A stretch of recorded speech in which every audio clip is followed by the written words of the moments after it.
In Between Fantasy Football Podcast, Season 4. Let's go, baby.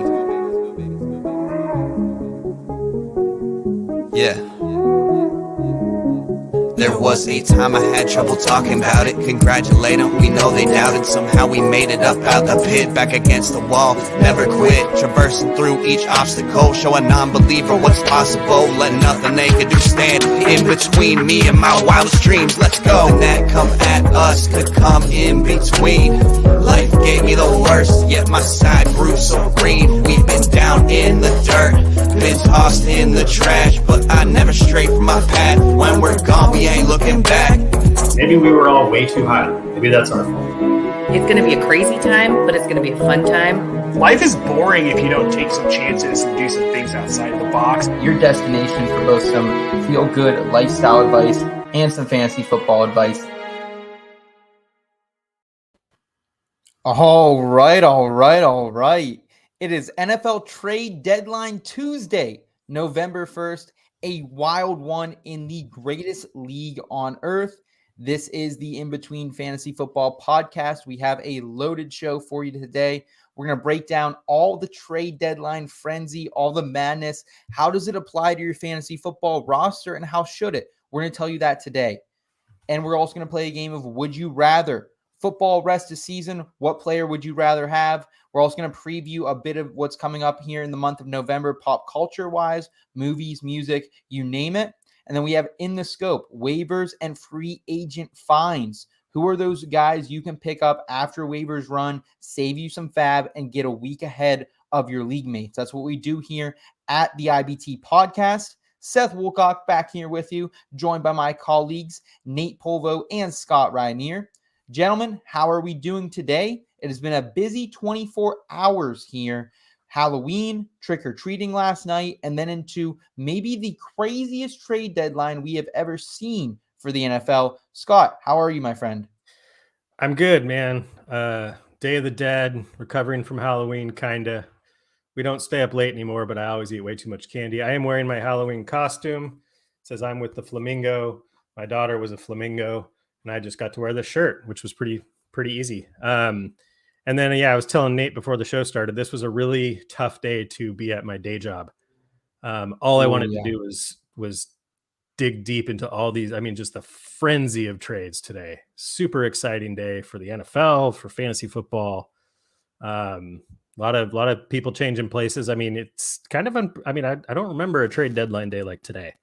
Usually there's a lot of talk and some moves are made and then, not much materializes, but it was just one after the other. So I'm stoked, man. Well, Scott, it was reminiscent of one of you and I's favorite sports. Major League Baseball's trade deadline is what it felt like. I've been waiting years for this to start happening in the NFL because it's one of the fun things about baseball is you get to that trade deadline and you never know where some of these studs are going to end up that are on teams that just are kind of out of it.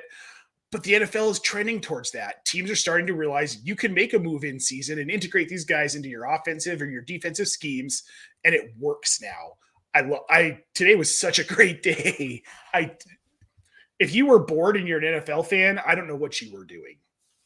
It was simply electric. A lot of moves that we thought would take place maybe didn't. And we're going to break that all down here in just a little bit. First, I wanted to welcome in the In-Between family. Looks like we have Albert in the chat already. Albert. What's up, Albert? Good to see you. Thank you for always tuning in. We greatly appreciate you.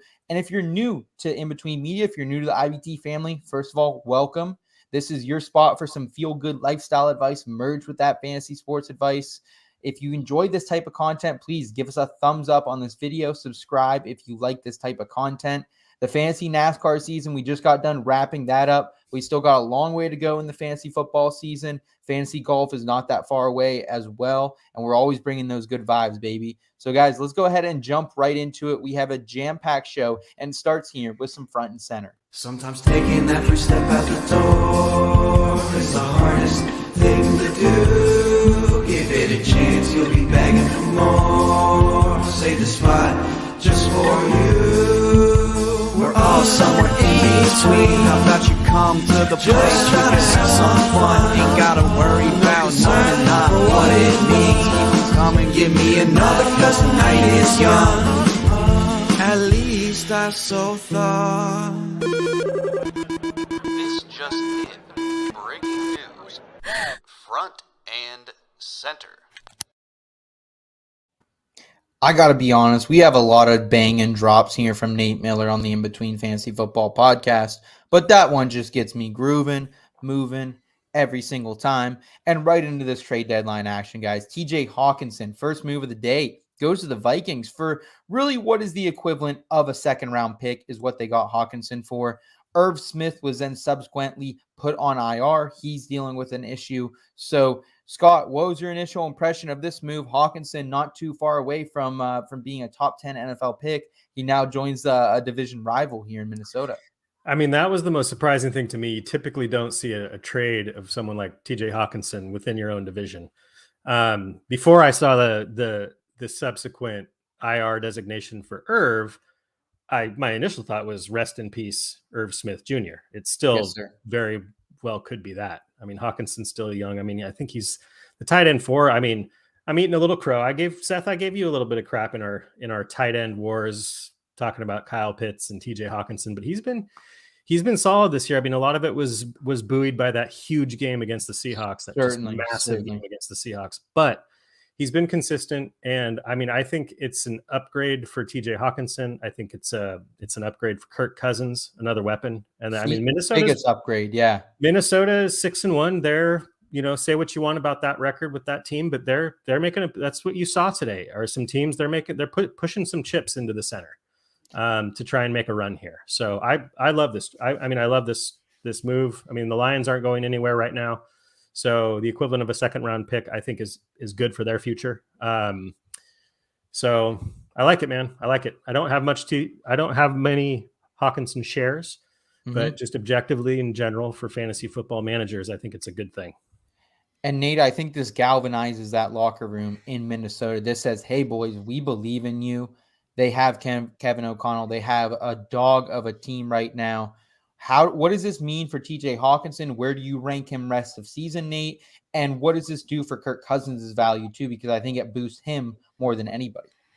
Well, I think you're right about it boosting Kirk Cousins. I think he's already pretty high up there, though. I've made some moves to try and get him with that offense. He's played well. What this tells me, though, is that this organization is in win now mode. They know they have a good team. They know they have the tools to compete, and they're going to go for it. They're in a pretty weak division. Honestly, I mean, the NFC North hasn't been great. You've got the Bears, who are just an absolute mess. The Lions are a mess. Green Bay's a mess. This is Minnesota's division to lose, and this is a move saying, we're not going to let you beat us. We can only beat ourselves at this point because we have all of the personnel to take it all the way to at least the NFC Championship. I mean, they're definitely in that big 3 in the NFC now, I think, between the 49ers and the Eagles and themselves. So I like this move a lot. Kirk Cousins was already like a top 10-ish QEB. He's been consistent. Hasn't really had a super boom week yet. That's kind of what we're waiting for. But he's a really solid starter if you have him right now in a league that is not filled with them. I don't think this dings Justin Jefferson as much as it does Adam Thielen a little bit. I think we do. Adam Thielen's already kind of been on the decline. He's not seeing the touchdowns in the red zone work that we're accustomed to. So he's already kind of a risky wide receiver 3. He's very matchup dependent. I've called him as a start. I've called him as a sit. And if you play those matchups, you're generally pretty happy with him. I think that just kind of makes him a more matchup dependent wide receiver 3 flex option at this point. And Justin Jefferson, I think we can just keep rolling out like he was. Nate, any downgrade for either of these two guys for you? I don't think so. I think all this tells me is this offense is going to get more electric. I think we're going to see Cousins' passing volume increase a little. I think we might see a little bit of a ding to Adam Thielen, but he's already been kind of dinged on his own. Like you said, we've already seen the touchdown regression. Okay. I think all in all, it's good for Hockenson. I think it keeps him as a tight end 1 on the season.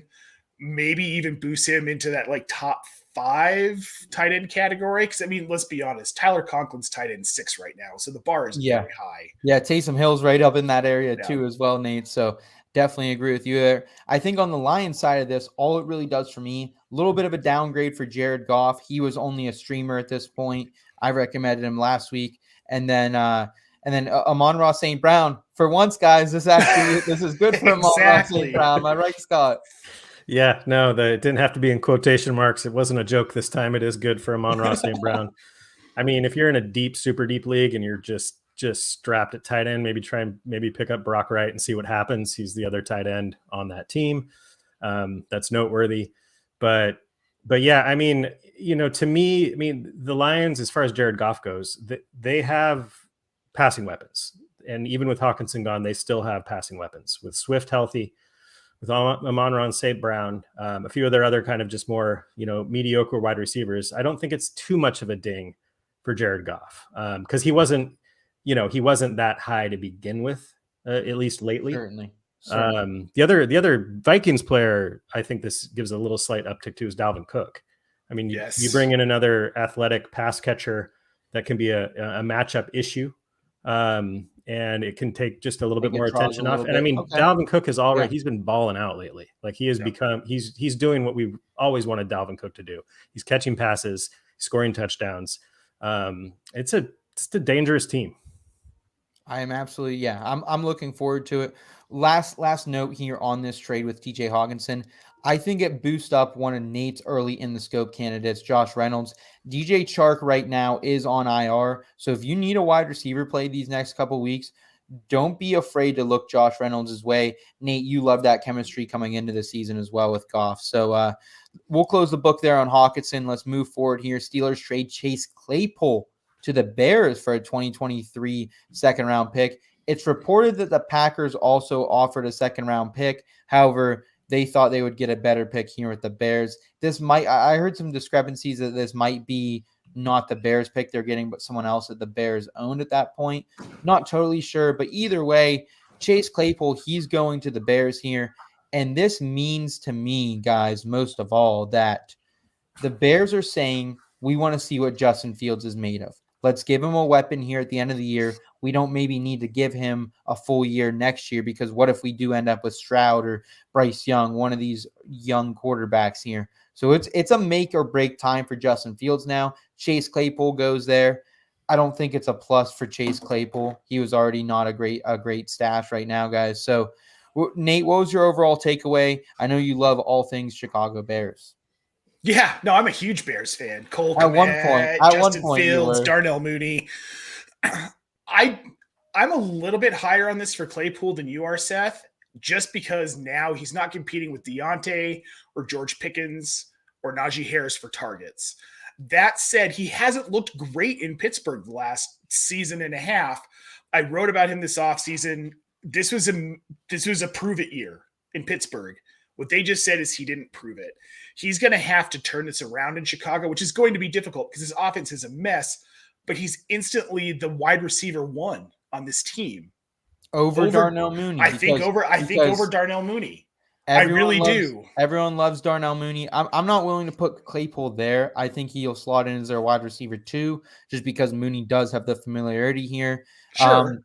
But Scott, where do you rank Chase Claypool rest of the season? Is he a guy you're excited to have on your team, or is he still what he was, which was realistically an end of bench clogger receiver? I mean, I don't know where I exactly would have him ranked, but I am more excited if I have Chase Claypool now than I was yesterday. I'll put it that way. Part of, what Nate said it, it's he has the potential to be, the top 1 or 2 target in Chicago. And I think what Chicago is doing is I think it's good for Mooney. I don't think Mooney is I think he's better off with another target, another big bodied. Yes, sir. I agree. Wide receiver. Sorry, N'Keal Harry, you're just not it. So I think it's good for Mooney. And I mean, the Bears offense isn't as much of a dumpster fire as it was when we were talking about them a month ago.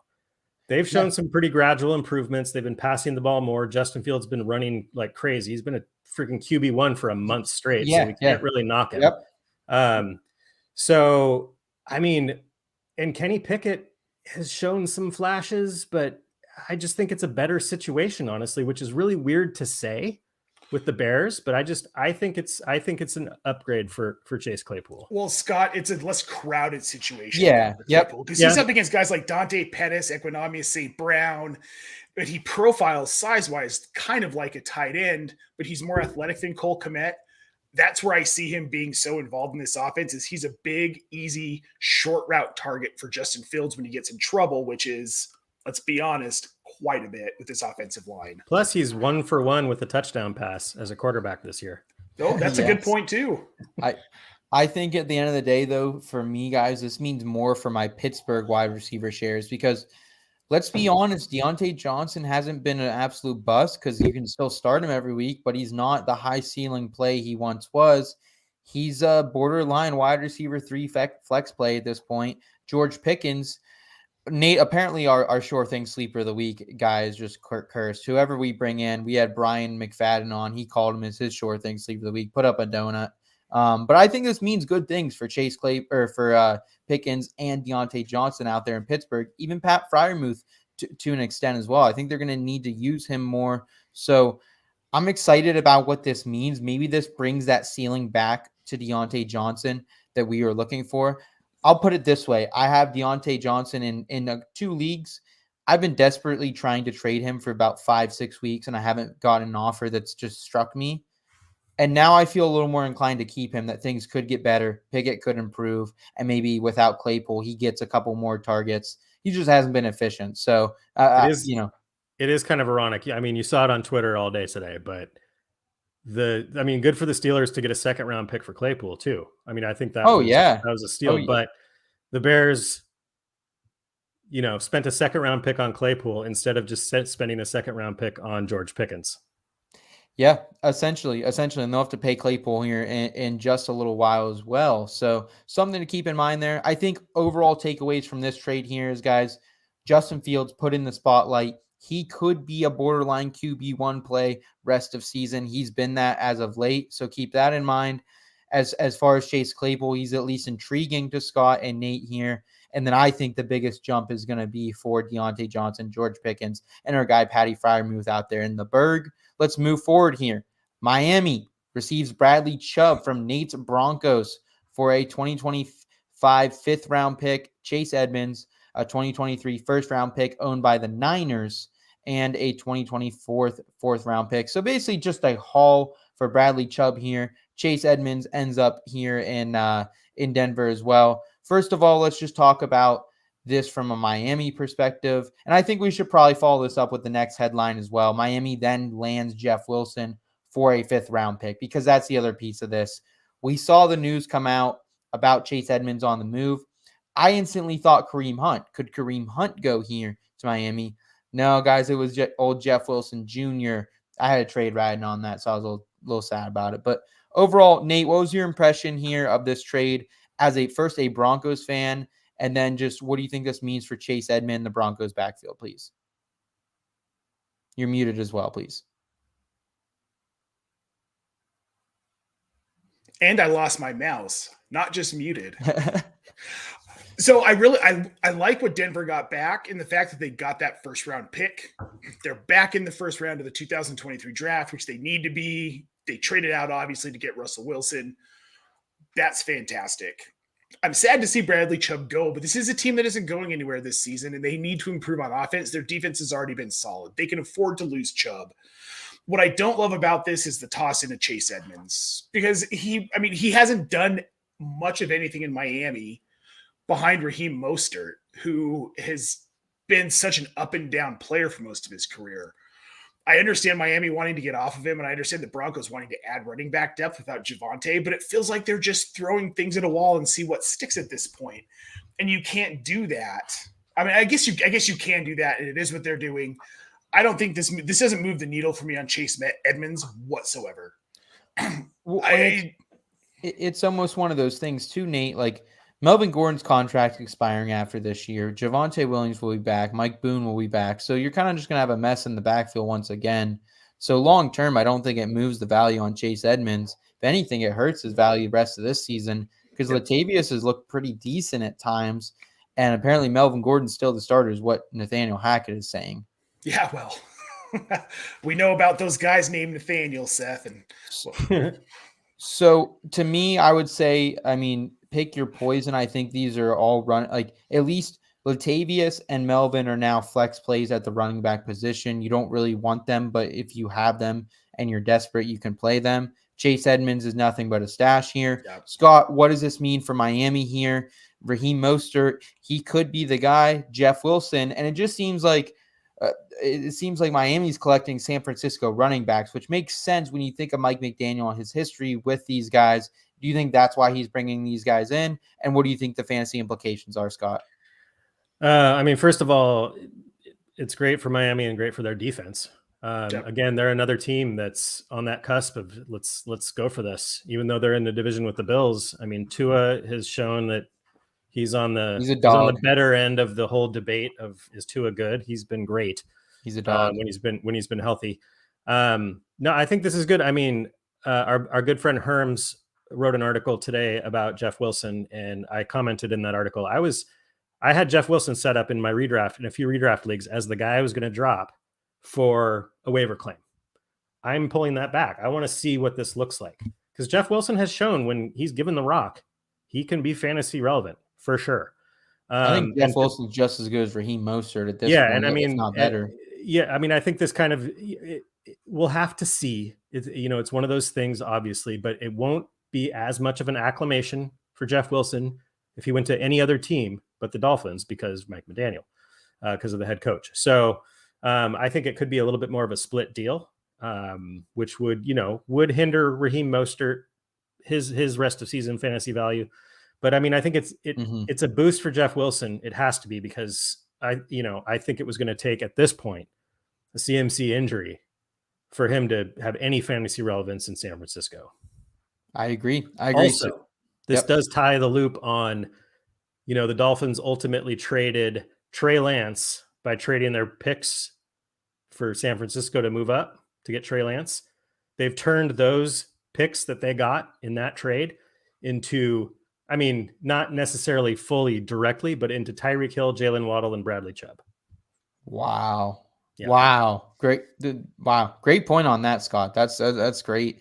Miami, they seem like they know what they're doing, at least in the front office. We can't really talk about ownership and that whole mess there. But basically it seems like to me, guys, like I would say that Raheem Mostert, he's an RB3 the rest of the way. Jeff Wilson, I like him as much as Raheem, honestly, in this scheme. I think he's going to be brilliant as well. And then we already kind of covered the Denver backfield after this as well. So let's go ahead and move forward here. The Bills, they trade Zach Moss and a conditional 2023 fifth round pick for Nyheim Hines.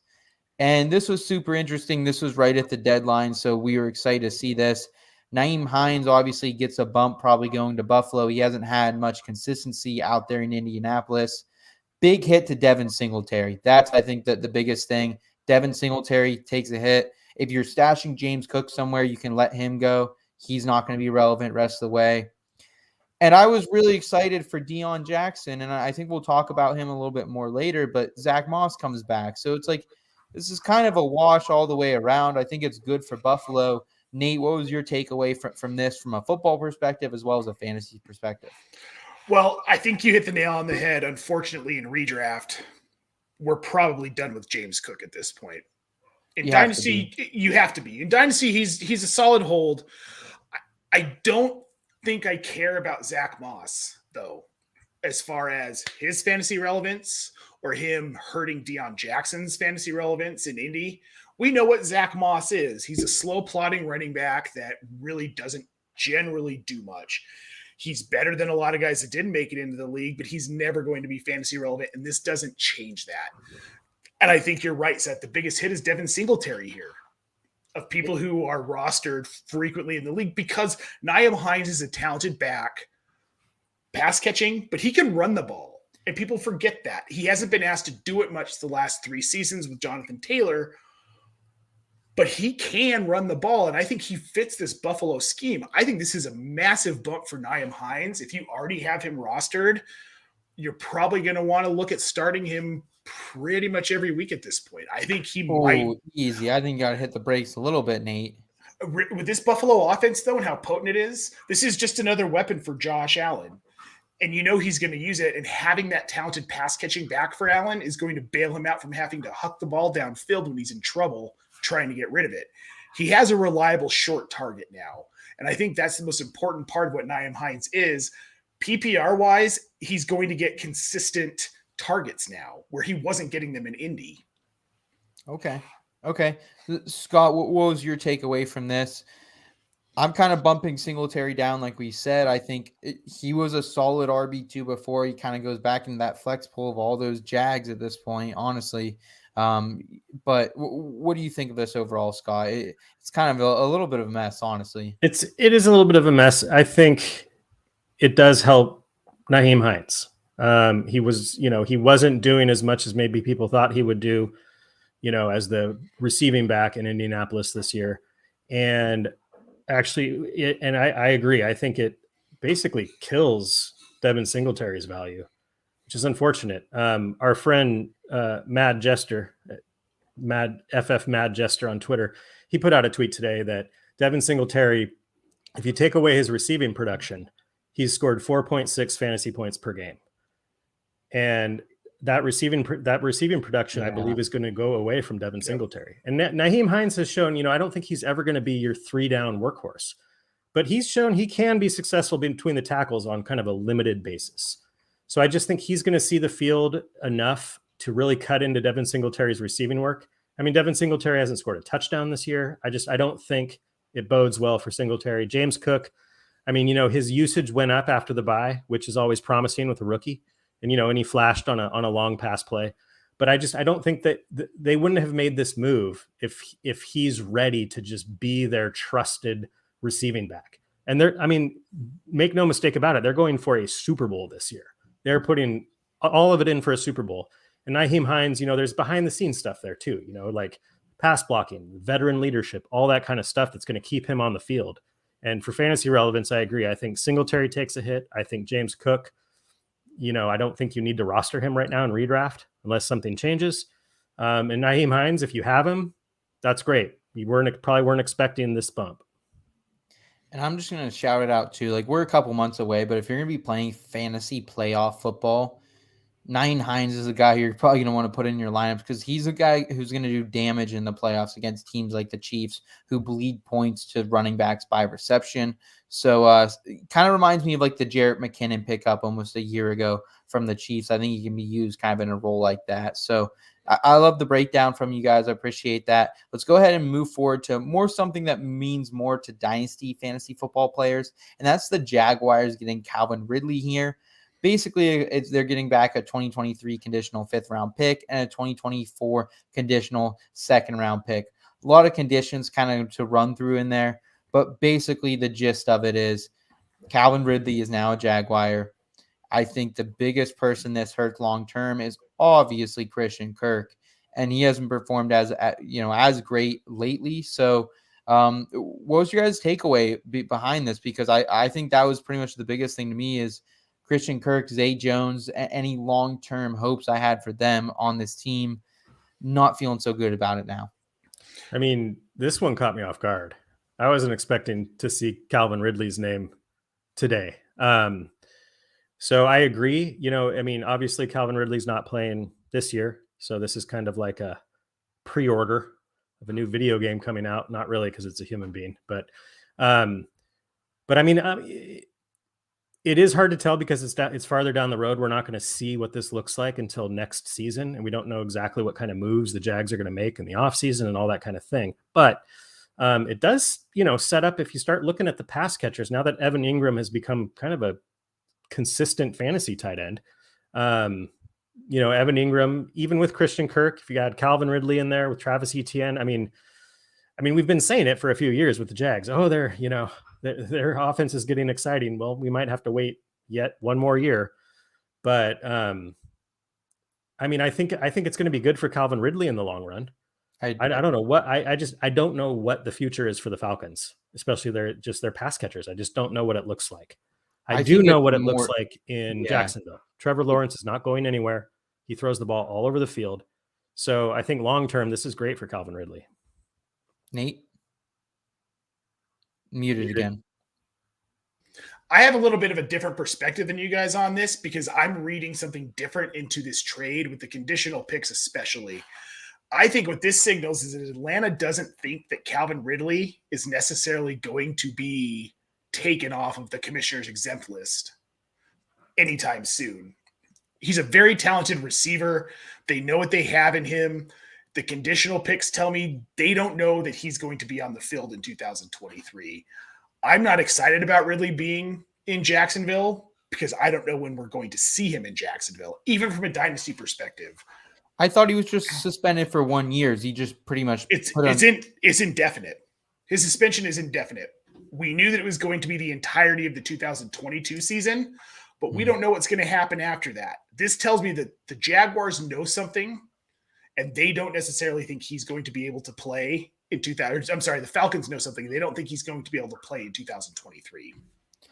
I mean, I will say, as far as the dynasty's perspective, Kyle Pitts, Drake London, send him up. If the Falcons, they got to make eventually, whether it's this season or next, Desmond Ritter's got to be it. They got to at least give him a shot because Marcus Mariota is not going to produce high-level numbers. He can win you some games that we've seen this far, 4-4 for the Falcons. Overall, though, I think if you have Calvin Ridley in Dynasty, I'm still holding him. I feel a little bit better about him like Scott, but I'm not going out or probably buying or selling Calvin Ridley. I mean, if you have him at this point, he's just taking up a roster spot. Yeah. Am I right? Yeah. I love him, though. Like, I love fucking Calvin Ridley. I want all the Calvin Ridley I could get a couple years ago. So we'll see what happens there. Couple more we'll just run through quickly. Roquan Smith trade to the Ravens for a 2023 second-round pick and a third-round pick. Basically, what you need to know about this, guys, is the Ravens, they're going all in as well. They're going all in on this. They're going to have to pay Roquan if they want to keep him around long-term. I assume they do. If you're playing IDP, a little bit of a downgrade to Patrick Queen. Otherwise, full send here on our guy Roquan. A couple people I just want to talk about that were not traded today. We were expecting Kareem Hunt. He was not traded. So kind of a bummer because we were expecting maybe he could go to Los Angeles, maybe Philadelphia, make an impact. He wasn't dealt. The Browns, that they wanted a 4th-round pick. They were not given that. So Kareem Hunt, he stays what he is. He's a risky. How lucky do you feel flex play? Brandon Cooks. Sucks for Brandon Cooks, man. I mean, he's been traded so much throughout his career. We thought maybe this would actually be a good time for him to get traded. He wasn't. Talks developed. Nothing came about it. Nate, I think he's, still, at the end of the day, probably a risky wide receiver 3 at this point. Nothing better. Well, I'm wondering if he's even that now because he missed practice today for personal reasons and sent out a very cryptic tweet that he was angry about his career being ruined and choices taken away from him. I don't know that Brandon Cooks sets foot on a field for the Texans again. He seems pretty upset, which I don't know how that works or what that looks like. But he clearly wanted to be moved and was upset. I saw a few things that said that the Texans had good offers for Cooks and refused to move him despite him requesting to be moved. Yeah, I saw that they weren't settling for anything less than a 2nd-round pick, and I think that was probably too expensive among whatever the offers were. I mean, we're not privy to the details of turned down offers, but that's unfortunate. I've always rooted for Cooks, and he's got a little bit of a point. He does. So, I mean, I guess we'll see. I think thinking he might not play again this year. That seems a little extreme, but sure, sounds like a mess. But if he does, let's say he does play, he comes back to the team, but he's upset. So he's not going to play 100%. We're going to get 50% Brandon Cooks. Just like if any of us were in a similar situation, I think you get 50% us. Or it could be squeaky wheel. You Sure. never know with these type of things. They could go 2 ways. I just think overall we're not happy about the outlook for Brandon Cooks like we would have if he would go to Green Bay, one of these other wide receiver needy teams. Bottom line, Davis Mills isn't who we maybe thought he could come to this year. Let's talk about Jerry Jeudy, KJ Hamler, the Denver Broncos, which kind of a weird situation there because they're at least saying we're giving up a little bit on this year, that the defense, or Nate, you did say the defense is good enough we can lose Bradley Chubb, but he's still an all-star out there. So to lose him but not give up one of these wide receivers, it means that Russ liked him enough to keep him around. Jerry Jeudy's been great as of late. He's kind of turned it on here a little bit lately, more over Cortland Sutton. So I'm excited to see what Jerry Jeudy can do. Still, I think he's a wide receiver 3 at the end of the day, kind of in this group, maybe a higher end wide receiver 3. KJ Hamler, he belongs on waivers right now. I don't know if you guys would dispute any of that. I would not. I think what we need to look at, though, with these Denver moves is that they're dumping Chubb's salary. He's due for a big raise next season. He comes off his rookie contract, but they have Jeudy and Hamler for another 3 seasons on a rookie contract. There's no need to move these guys right now because your return isn't going to be worth the little that you're paying them and what you would have to pay to replace them.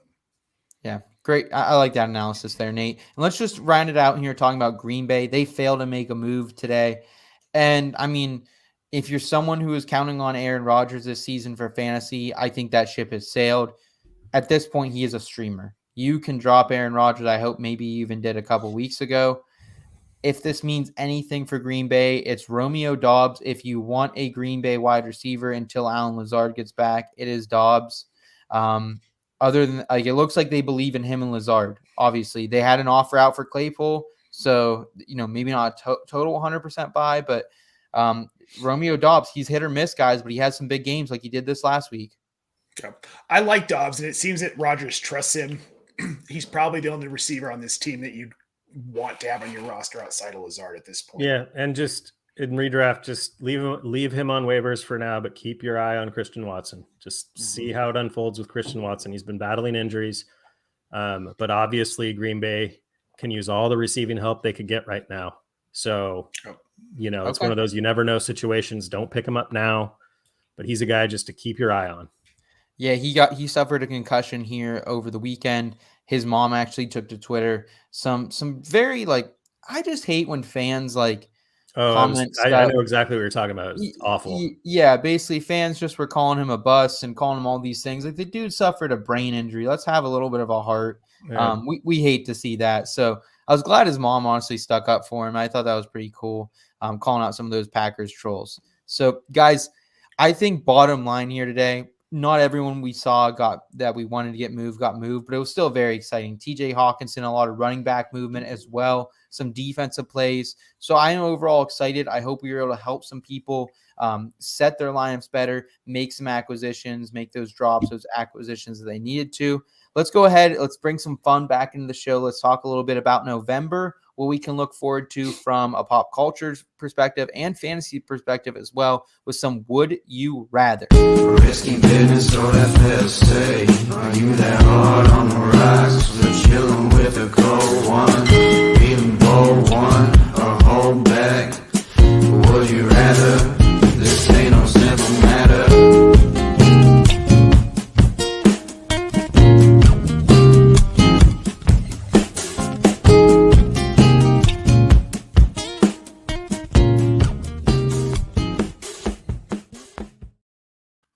Would you rather? You guys know the game. We like to make some fun here at IBT, and to do that, we're bringing in audio editor extraordinaire Kyle Scott. Mr. Scott, how are you doing tonight, my friend? I'm doing great, Seth. I'm ready for fall to start.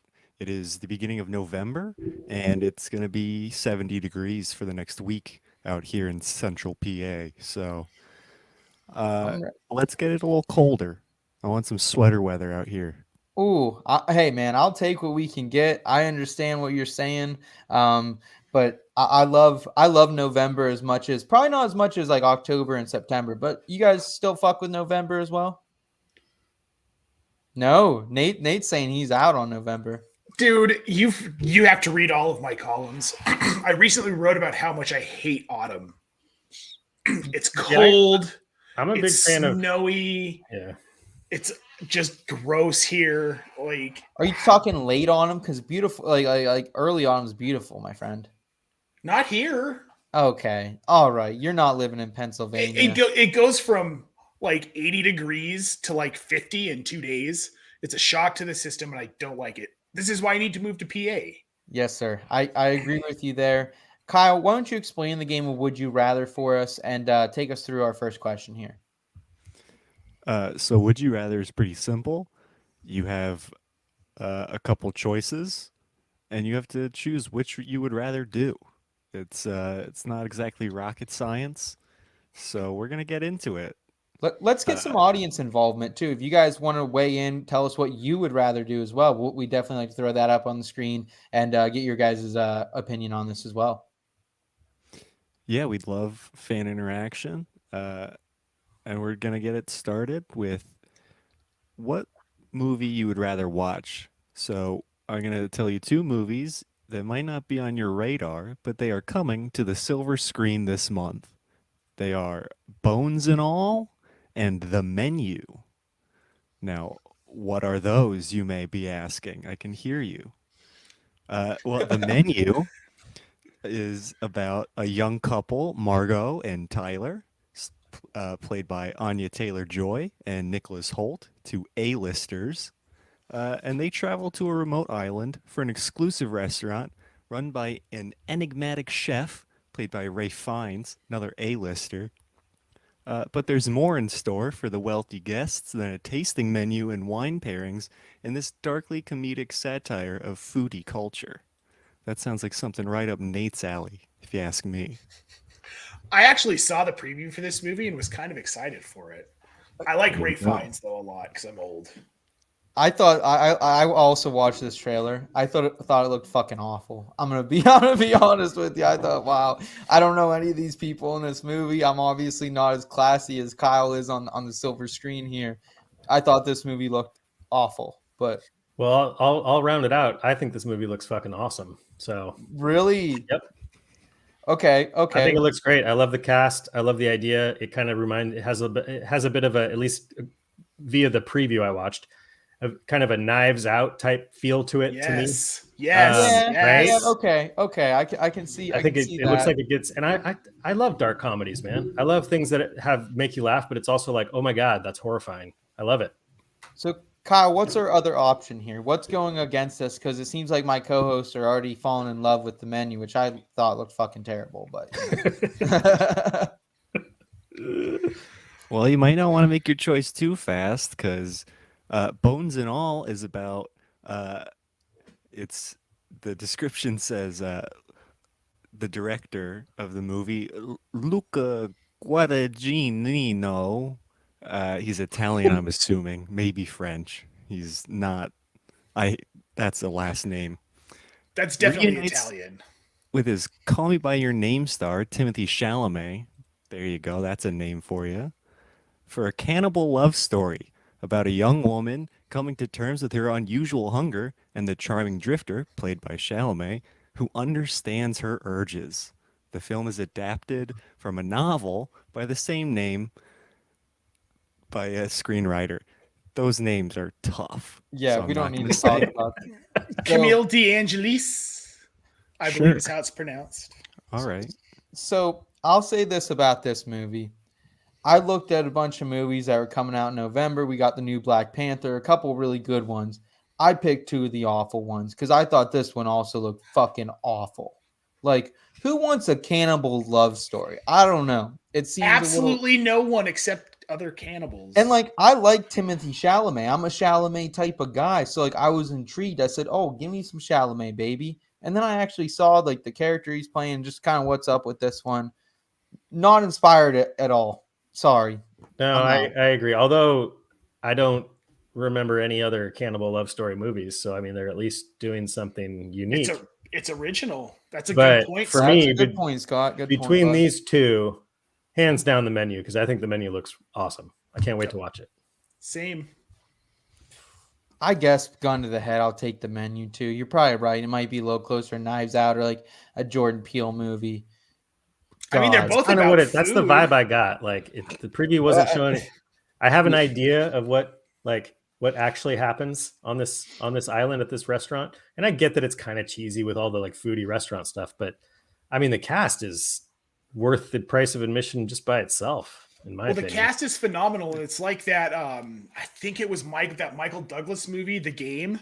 Scott, do you remember that one? Oh yeah, I definitely remember The Game. So it's like The Game Restaurant Edition. And The Game was a really good movie. That movie was awesome. For you youngins, go check out Michael Douglas' The Game. Such a good movie. No movie ever like it. Okay.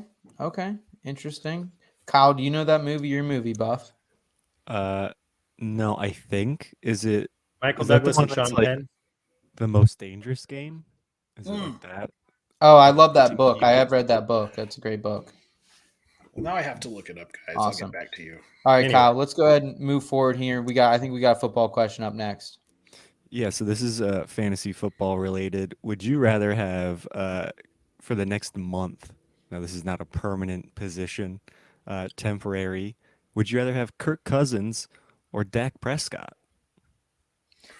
So coming into this, guys, Kirk Cousins, he's the QB 7 points per game over the last month. That's on 3 starts. Dak Prescott, he's the QB 9 in his 2 starts back, points per game style. We have Washington, Buffalo, Dallas, and New England for Kirk Cousins. So it is going to get a little bit tougher. He did just add TJ Hockenson, though. For Dak, not super, it's not friendly matchups, but Green Bay, Minnesota, Giants, and New England. So these guys will face each other at some point. Kirk Cousins has been real solid so far. Maybe Dak has more upside. Where do you go, Scott? Yeah, this is tough because I was looking at the fantasy points allowed rankings against the quarterback, specifically in the last 3 games, kind of what teams have been doing recently. And these 2 4-game look-aheads are basically a wash. Couple of decent matchups, couple of tough matchups. Like, they are just right next to each other in my mind, these 2 quarterbacks. I might lean Cousins now with the addition of Hockenson. And with how well Dalvin Cook's been playing, I think that's where I'd lean. If the Cowboys do in fact go back to just mostly Zeke, which would be crazy in my opinion, their offense just wasn't as efficient in those games. I mean, this past game was great. This past game was fantastic. Offense went nuts, mostly Tony Pollard, but I think I'm going with Kirk. I'm with Scott. Oh, Nate has come so far. I know, right? I love it. I mean, I think it's just when you look at the weapons. When you look at the weapons, I think they have more out there. Dak has to rely on Noah Brown, Michael Gallup, who's been kind of inconsistent. And we just in Minnesota, guys, we don't have that. Justin Jefferson, he's electric. Adam Thielen, when he sees the field, he's at least somewhat of a threat. So, I'm with you guys here on Kirk Cousins. I think rest of the way, like for me, there's maybe like 6 or 7, 8 quarterbacks I'd rather have over Kirk Cousins, but it's not a lot at this point. I really like what he's been doing there in Minnesota. Yep. Agreed. All right, Kyle, let's roll forward here, buddy. All right, off of football for a second into the music genre. Would you rather bump Black Eyed Peas' new album Elevation, Drake and 21 Savage's Her Loss, or Nickelback's Get Rolled? So these are like 3 of the most like hot taked artists. Like people hate Nickelback. People either love or hate 21 Savage and Drake. And Black Eyed Peas, I love them. I know some people on the staff don't love them for some reason. But Nate, I'll let you take this one, my friend. You were in bands. You grew up in the music scene. So I imagine you have some good taste here. Let's hear it. Yeah, I want nothing to do with any of these 3 albums. What I'll probably do is just stab the inside of my ears with pencils so I don't have to hear them in case someone else is playing it. That's not an option. That's not one of the 3. It's a would you rather. Fine.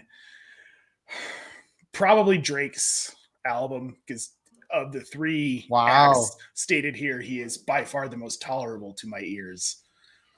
Okay. All right. Interesting. Was not expected to hear that. Scott, do you have any Black Eyed Peas love? Do you have any love for the back as well?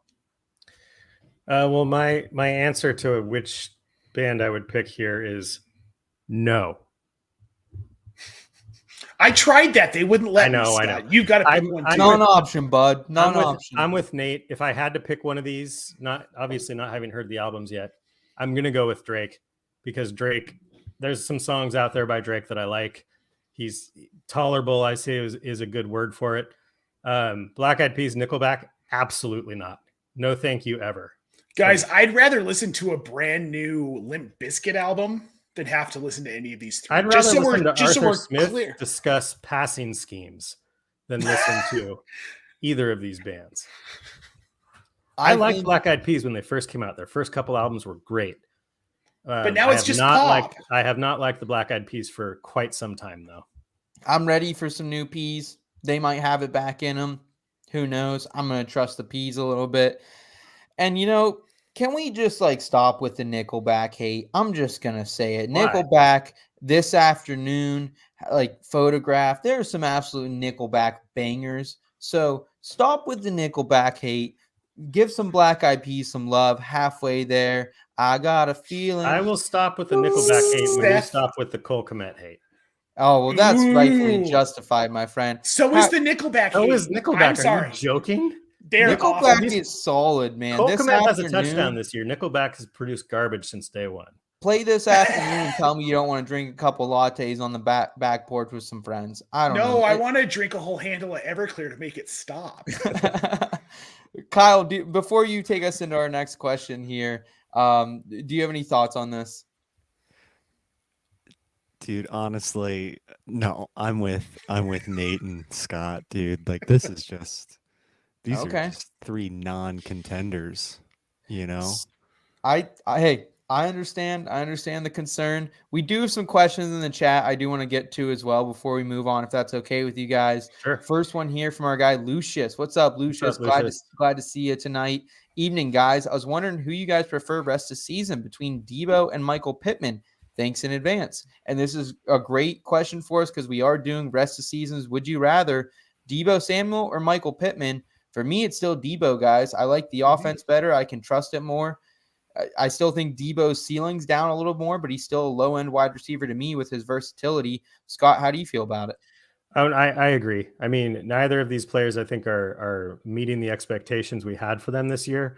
But I'm still taking Debo here because, I mean, with Sam Ehlinger at quarterback, Indianapolis passing game is just a mess.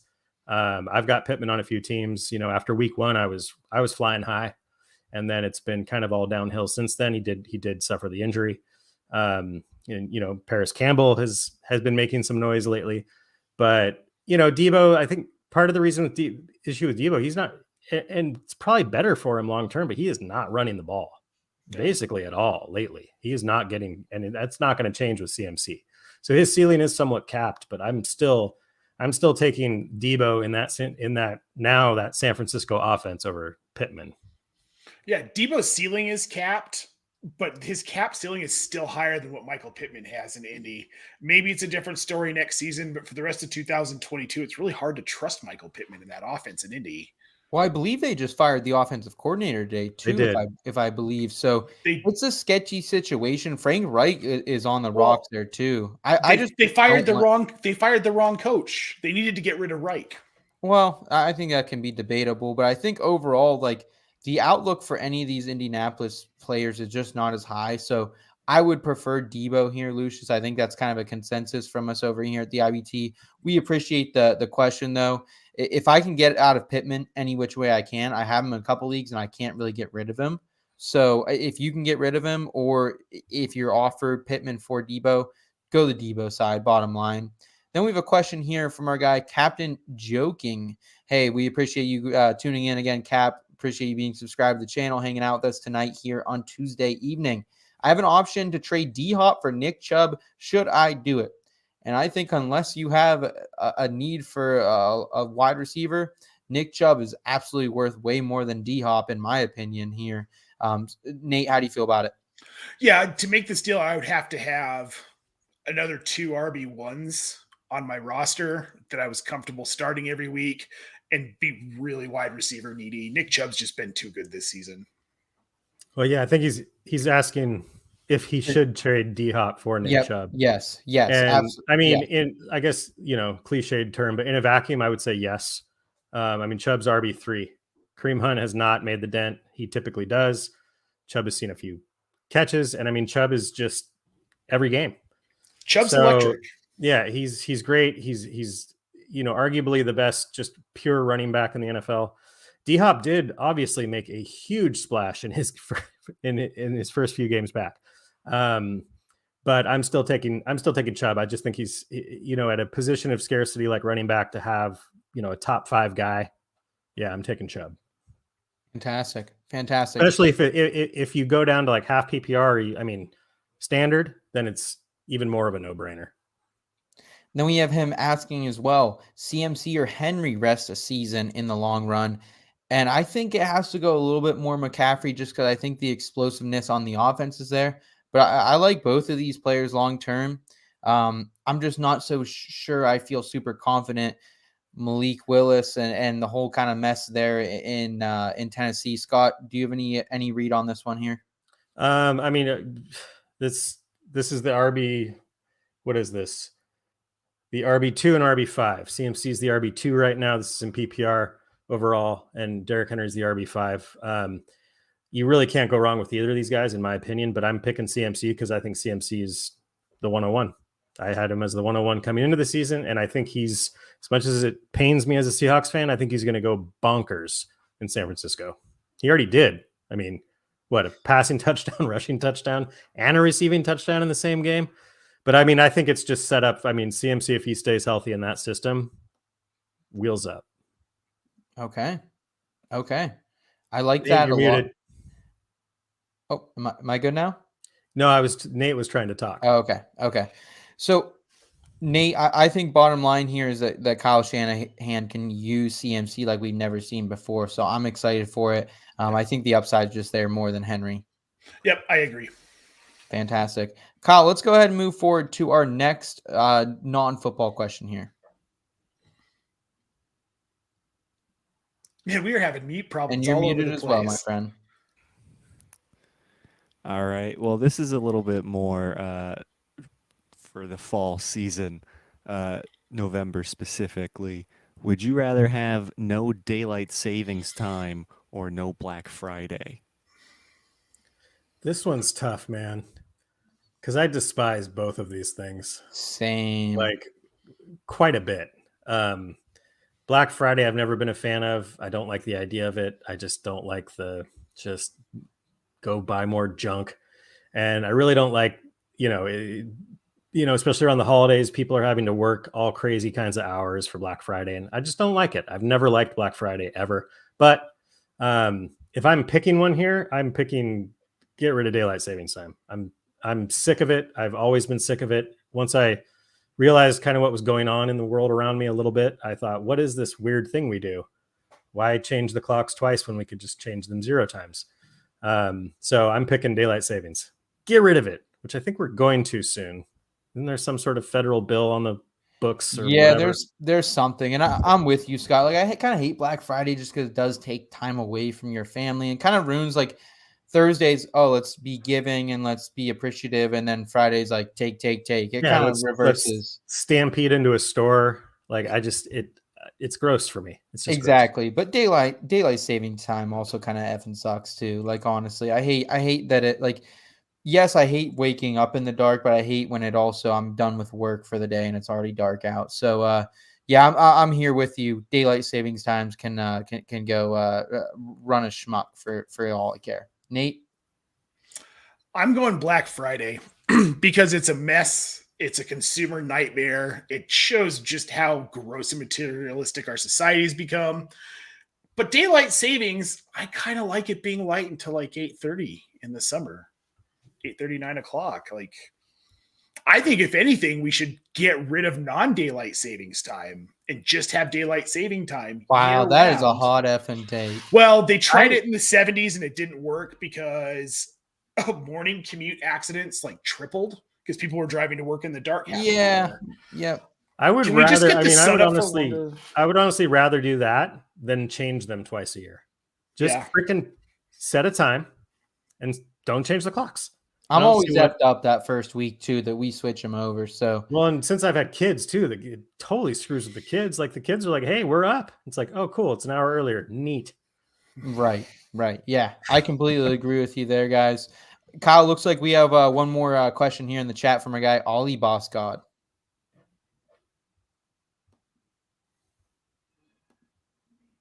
He's saying, should I trade Amon, Ra, St. Brown, and Walker for Saquon? And a couple weeks ago, I honestly might have said something differently, but I do not think I would even consider this trade because Amon Ra is still a low-end wide receiver 1. I think he gets a bump here with TJ Hockenson out. He's a mid-range wide receiver 1 when he's healthy. And Walker has been better than Saquon this last month. So I'm definitely riding the Amon and Walker train. I love that side 100%. How do you feel, Nate? No question. I'm sticking with Amon-Ra and Kenneth Walker. Kenneth Walker's been electric, man. Like, don't bail on this kid right now. Yeah, no, I agree. I mean, I don't necessarily, I think, to acquire someone like Saquon Barkley, I think this is the type of trade it would take. I'm just not going to do this personally for the same reasons. I mean, Walker had a impressive touchdown run against the Giants, but other than that, it was a pretty low rushing day for Seattle in general. I mean, those were just two good defenses going after each other. But yeah, now with Hockenson gone, with the Seahawks offense running, basically firing on all cylinders, and Walker is easily their primary back. I mean, the Seahawks went from a team that, who's going to get the most carries, blah, blah, blah, to like having one of the most definite workhorses in the league. So yeah, I'm staying put. Okay, awesome. We got a comment in here from Brad about daylight savings time. He's saying he's over there in Australia. He's saying positive for us. Sunday games now start at 4:30 a.m. 4:30 Monday a.m. That is brutal, Brad. I don't know how you do it, man. Hats off to you. You must be a very big fan of the game to make that work in your schedule. We appreciate you making us work in your schedule as well with that time difference, buddy. We appreciate you. Kyle, I think we have one more final non-football question here on the slate, buddy. Yeah. So let's celebrate. Would you rather celebrate Guy Fawkes Day in England, Thanksgiving in Leiden? I had to look that up. That's in the Netherlands. Or celebrate the Day of the Dead in Mexico? Nate, that one sounds like something you like. So I will set the scene very quickly. Those who do not know what Guy Fawkes Day is in England, it's basically a day they have like a Guy Fawkes Day and a night where they shoot fireworks because an assassin tried to kill their king, named Guy Fawkes. I don't know why you name a holiday after him, but he tried to kill their king. Their plan was foiled, so now they shoot off fireworks, get boozed up, that type of stuff in England. Lighting is actually where they don't celebrate Thanksgiving anywhere in the Netherlands, but that one town specifically, because that is apparently where some of the pilgrims initially came over from. So just kind of a cool little holiday question here for you. Nate, you obviously you're a world traveler here. You have a lot of experience down there in Mexico. So what do you think on this one, bud? Well, I'm going Day of the Dead because it's in Mexico. And like today is Day of the Dead in Mexico. And I could be celebrating Day of the Dead in Mexico in like 85-degree weather right by the ocean. But instead, no, I'm in Colorado where it's 60 degrees and I'm celebrating nothing today. Oh, well, except trade deadline, I suppose. But yeah, Day of the Dead for me. I think everyone knew that's where I was going to go. And we have Albert here in the chat saying Dia de los Muertos. And I think, sir. Does that mean Day of the Dead? What does that mean? Day of the Dead. Yes. That's what it's called. Yep. Okay. I'm uncultured as I've taken 3 years of Spanish in college and 2 years in high school. Did not pay off at all. So, Scott, where are you where are you going here with this one? Dia de los Muertos, and like by a million miles for me on this one. I love Halloween. I love Dia de los Muertos. I always have. I love everything about the vibe and the artwork and just everything about it. I've always loved it. Coco is one of my favorite Pixar movies. Mm-hmm. We put together a Dia de los Muertos puzzle a few days ago. It's a fascinating holiday for me. It's probably one of my favorite, kind of like not an American holiday or whatever. Probably one of my favorites. So I'm going with that. I knew about Guy Fawkes Day. They weren't celebrating him. They were celebrating the fact that he was foiled. And then I did a little reading on that Thanksgiving in the Netherlands, and yeah, the Mayflower and some of the settlers that ended up in the United States, they were there for 10 years before they actually eventually went across. And the reason they left is because they were becoming too liberal and they were losing some of their religion because it was such just kind of a lax, low key, not super crazy place to live. And so they're like, no, we're losing our faith, all this kind of stuff. So they moved on. I'm grossly paraphrasing what I read about it, but I just thought that was kind of interesting. They're like, I'm Netherlands. gonna have to look into it more. Netherlands was just a little too liberal for them to stick around. We got Dave here in the chat saying still live. Yes, What up, sir. Dave? Absolutely. Dave, we hope you had an awesome Tuesday, man. Appreciate you making time out of your day for us. I'm going to go Thanksgiving here in the Netherlands, guys. I think it's really cool that just one town in the entire country still celebrates this holiday at the same time America does. So if they got football over there somehow, if I can get in on that Thursday football over there in Thanksgiving, I'm about going to the Netherlands, baby. We have Brad saying all them brownies in the Netherlands. I'm thinking he's saying Browns fans. Is that what Brad's trying to tell me? There's Browns No, fans? dude. No, Weed brownies in Amsterdam. Oh, okay. Okay. I'm But there like white on rice, baby. that's not the novelty it used to be, because weed's legal in lots of the United States now. Hey, I'm there like white on rice, baby. Netherlands. One more reason to book a flight for you and I, Jim Scott. What do you say? Yeah, I'll go. I mean, I won't be seeing any Cleveland fans out there. You might. You never know. This Hey, one town I'd in the love to. Netherlands is known for Thanksgiving and, for some reason, Cleveland Browns fans. Well, Kyle, we appreciate you coming on with us today and helping us do a little Would You Rather. We still have some time left in the show. We're going to jump over into some in the scope candidates today, talk about waiver wire free agent fines. Everyone tuning in the chat, stay with us. We appreciate you guys tuning in tonight. Those of you new to the chat, please subscribe to the channel if this is the type of content you like. We mix it up here with lifestyle and some fantasy football advice for you. So let's go ahead and get into it with In the Scope. Let's fire to my sights. Requesting permission to engage. In the Scope. In the Scope, we're going to tell you guys who you should be spending fab on tonight, if there's really anyone, and then who you should be picking up tomorrow after waivers run to get a week ahead of your league mates. We've had a lot of success with this section so far this season. I think we've helped people save a lot of fab, a lot of waiver priorities, folks. So let's jump into the mainstream waiver wire targets, starting at quarterback here. Andy Dalton, only rostered about 21.5% of ESPN leagues. He's been excellent as of late. He's going to be the guy moving forward for the Saints. You can pick him up and stream him if need be. And same with Justin Fields, guys. I think we're coming around finally that Justin Fields, he's getting the rushing attempts we wanted to see, and now he's being somewhat fantasy viable. I like him rostered in just under 27% of ESPN leagues. Yeah, I mean, Andy Dalton, another, you got Geno Smith, you got Andy Dalton, you got some of these veteran quarterbacks that are making some fantasy noise. I mean, I'm getting ready to pick up Andy Dalton and play him over Tom Brady, like for real. Yeah. You know what I mean? It's just, it's crazy. This year's been nuts.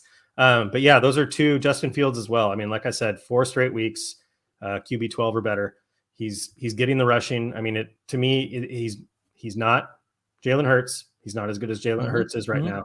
But it does remind me of Jalen Hurts last year, at least the last 4 weeks have, where it's that floor from that rushing. Just, it starts you off basically with a couple of touchdown passes before the game starts.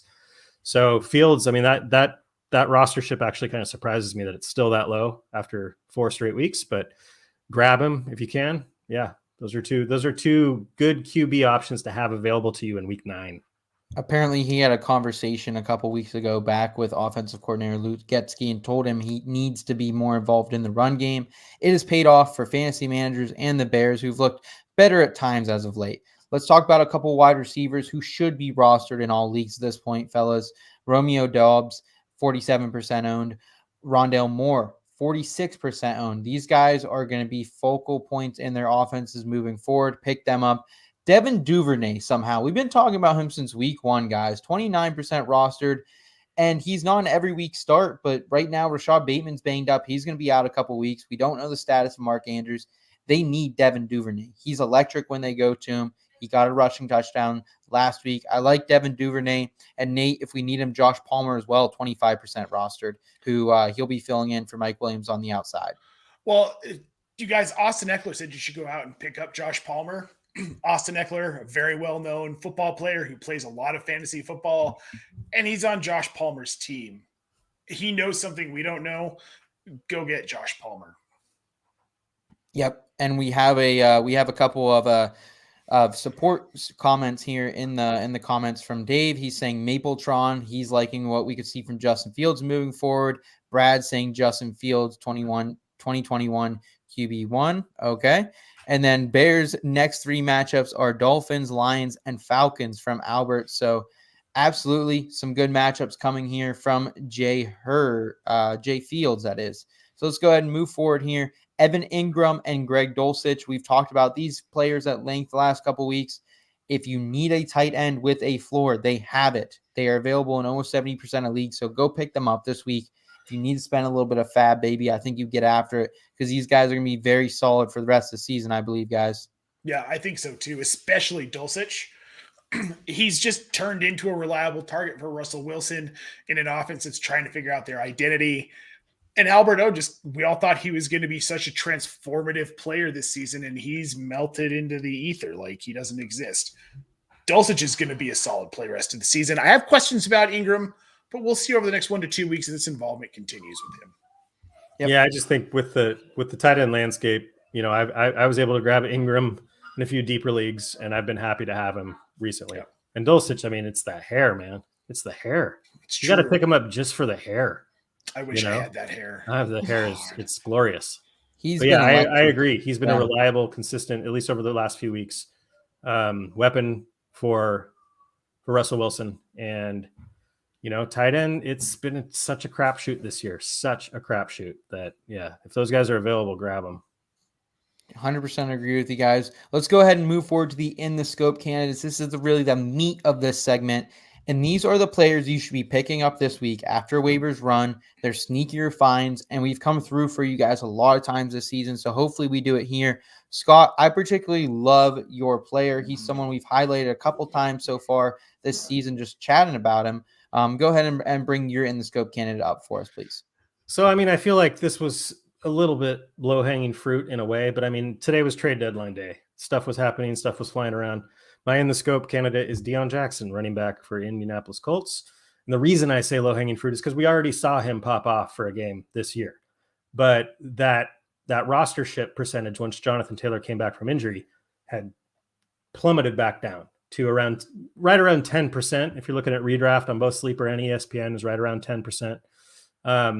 And I just think he's a winner here. I get it. I actually didn't see when I saw the trade at first, I didn't see that Zach Moss was part of it. So I was like really excited about Deion Jackson. Right. But I still am for the most part because I just don't think Zach Moss is anything but a depth piece, another running back to have in that running back room. I don't think he's going to be, it's a small sample size. I get it. We got to be careful of small sample sizes. But the one game that Deion Jackson started in place of Jonathan Taylor, he was the RB1 on the week.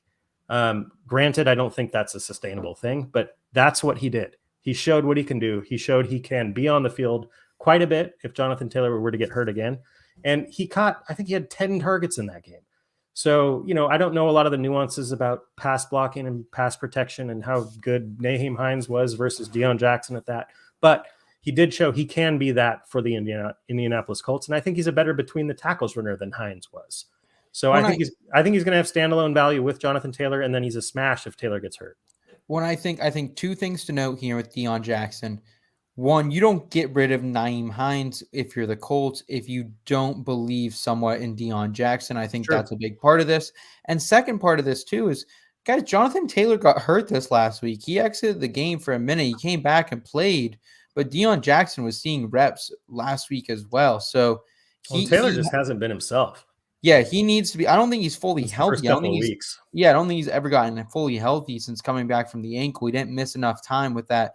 We were believed to be a high ankle sprain at one point. So completely agree. I love this call, Scott. Honestly, I think this is one of my favorite In the Scope candidates we have had all season. Nate, why don't you take us home here with yours as well? And you're muted once again, my friend.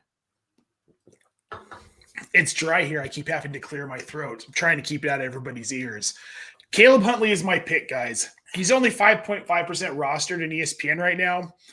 And it's not a sexy pick. He's sharing the backfield with Tyler Algier.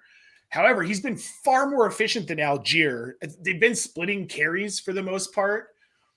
But what Huntley's doing He's going 14 carries for 64 yards. Tyler Algiers taking 17 carries for 45. He's also seeing a lot of red zone work. The Chargers, who they're playing this week, are the second worst team against running backs in fantasy. They're allowing somewhere around 30 points a game to running backs. I like Huntley for the red zone work. It's bad. It's bad. But I like Huntley for the red zone work here. He had 91 yards rushing last week, which was pretty outstanding. You love to see it, but he didn't have a score. I think Atlanta can move the ball against this Chargers defense and get in the red zone. And when they do, they're going to be leaning on Huntley. We've already seen it this season a few times in a few games where Algier gets that work between the 20s. But as soon as they're down in the red zone, Huntley's the guy who's in. Once Cordarrelle Patterson comes back, I don't know if I like him as much, but I think he's done enough to probably earn a role with Patterson, especially knowing he's an older running back who's a little bit more fragile, and you want to have those guys that can spell him for long-term, maybe an entire series. And we might see Huntley be, an RB3 or a flex play like at his ceiling. But if you're on the waiver wires and you're going for players and you lose out on Deion Jackson, Caleb Huntley's a pretty solid play for at least the next 2 to 3 weeks while Patterson's out, and then you can go from there and see what he is rest of season. Yeah, I'm okay with this one, Nate. I don't mind this at all. We need to see a little bit more from him in the passing game, but the red zone usage is there. He's getting the carries. Right now, Tyler Algier is obviously the sexier name, but if you need to play at running back, Caleb Huntley for the next couple of weeks is not a bad one at all. I do like this call, especially against the Chargers this week. I think that's a good find there, bud. Well, and what's interesting about this offense, what I was looking at, is Huntley doesn't get any of the passing work. He's strictly a running back. Algier is getting the passing work, and once Cordarrelle Patterson comes back, that's all going back to Patterson if he's healthy. It's not. I don't know that because when Patterson was healthy, we didn't see Algier. But even with Patterson back, the running backs for Atlanta are just not getting targets this year because Marcus Mariota is just more of a runner than we've seen in the past. Like even what we were seeing out of Patterson, he was being super efficient on the ground. So something, and that's a fair point. So something to keep in mind. But it's a shitty landscape out there for running backs right now. So if you need a guy, Caleb Huntley, I don't mind that 5.5% roster. I'm surprised it's only at that number as well, Nate. I was surprised to see that as well. So yeah, I think that's a good one. My only concern is Algier was starting to see work with Patterson before Patterson's injury. So I'm a little concerned this just becomes a big giant mess when Patterson comes back. But I would agree that Huntley he seems like the guy between the tackles if they're gonna if Algier and Patterson are gonna split work in the receiving game, which Seth already mentioned, it has not been what you would think it would be. Huntley's sneaky. I like it. He's a sneaky one. And I will round us out here on In the Scope. And I like that we have running back plays right now because we've come a lot with wide receivers, tight ends, quarterbacks, but running back is so valuable right now because there just aren't any on the waiver wire right now. And we're going to try to get you one here a week before. And that's JaMychal Hasty for me. And I get it. Like we saw Travis Etienne go out and have 24 carries. I'm just not expecting Travis Etienne to have 24 carries per week, guys. I think that's kind of an absurd amount for Travis Etienne. Here's what we know about Jacksonville. They're 11th most run-heavy team in the league, averaging about 27.6% or 27.6% plays per, 27.6 plays per game. They're running the ball, so they're getting after it on the ground. And I just don't think that Etienne's going to take 24 carries per game. Last week, JaMychal Hasty, he had over 4 targets. He has 2 top 7 matchups coming these next couple of weeks, Las Vegas, Kansas City. He could get out to a lead here. The Kansas City Chiefs could get out to a lead, and I think maybe we see a little more Hasty in the passing game. So it's not a sexy name. I can't try to sell you super hard on JaMychal Hasty. I don't love it like some of our other in the scopes. I definitely like Deion Jackson a lot better. But I think if you need a play here in the next couple weeks, I think if you're desperate, I don't mind JaMychal Hasty. He is the RB2 there in Jacksonville, and we've seen that be a relevant role so far this season, guys. Well, I think for this coming week, it's kind of an attractive matchup because the Raiders are the sixth worst team against fantasy running backs. They're averaging giving up 23.1 points per game. And to your point, Seth, they can't run Etienne 24 times a game. That's absurd. That's stupid. It's absurd, and they're just not going to do it.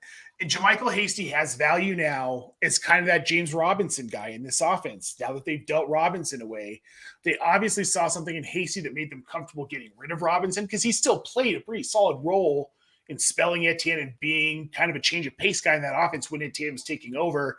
That's Hasty now. So anything that you thought James Robinson was going to do rest of season, that's going to be JaMychal Hasty in this offense now. Yeah, I like him as a stash, and I agree. I mean, the Raiders, in fact, that over the past 3 games are the second best running back matchup. They've been atrocious against running backs. They've been very bad. Now, a lot of that has been through the air. Like Houston Texans is what really took Vegas from kind of a decent mark against fantasy running backs downward, because they had like 14 catches against them. But Hasty, like Seth said, Hasty had 4 targets in this game on not a lot of snaps. So, I mean, Etienne is not going to be a 95% opportunity share guy. He's going to get hurt if they do that. Yep. So I think I like this one. I like Hasty as a stash. Especially if you're in one of those situations where you have a bench spot and you're not looking for somebody this week necessarily. He's a name that's, when I often go look at waivers and I'm in that situation, names will stand out. Like, oh, that guy has a potential because of X, Y, and Z. And Hasty's one of those guys, for sure. We got Dave saying JaMychal sneaky. Absolutely. Yeah. And like, again, it's not a sexy play, guys, but like, I'm in some leagues where I legit might be rolling him out this week because I have Nick Chubb on a bye. I recently lost. The buys are so crazy this week. Yeah, it's a bad week, man. It's a bad week. So if you need a guy, JaMychal Hasty, man, you could do a lot worse. With all that said, guys, I think we're kind of at the end of the show here. This has been an awesome one. We've talked about a lot about the trade deadline. Would you rather? Absolutely electric tonight. Want to thank Kyle for coming on for that, leading us in that charge once again. And just thank the IBT family. You guys are what make the show. You're what make this company. We're going to continue to best serve you throughout the remainder of the 2022 fantasy football season. If you're new to the channel, please like and subscribe. And we're going to continue to do what we can to make fantasy fun for you, because that's what it should be at the end of the day. Fantasy football should be fun. We got some feedback that, hey, we love the Would You Rather segment. We love incorporating the lifestyle earlier in the show. So we applied it. So we hope we hope we're doing a good job for you. If there's anything else you want to see from us, DMs are always open. Comment on the videos. We'd love to hear from you guys. Nate, Scott, Kyle, always awesome to see you guys. Nate, you and I will be back Friday, my friend. Yes, we will, with some very awesome guests that I am very excited to get to sit down with on Friday. Absolutely. We got I think we got Joey Wright and Bob Harris back on the show. So super electric show coming on Seth, Friday. Let us know how the menu is when you definitely go see it. I will, man. I will. Katie and I have never been on a movie date, so maybe this is the first one. I mean, here we go. Let's go, baby. I know. Nate's appalled that we've never been to the movies, but that's what happens when you grow up in our generation, baby. Guys, we will see you soon. Thank you so much for tuning in. Until next time, guys, keep it in between. Your destination for both some feel-good lifestyle advice and some fantasy football advice.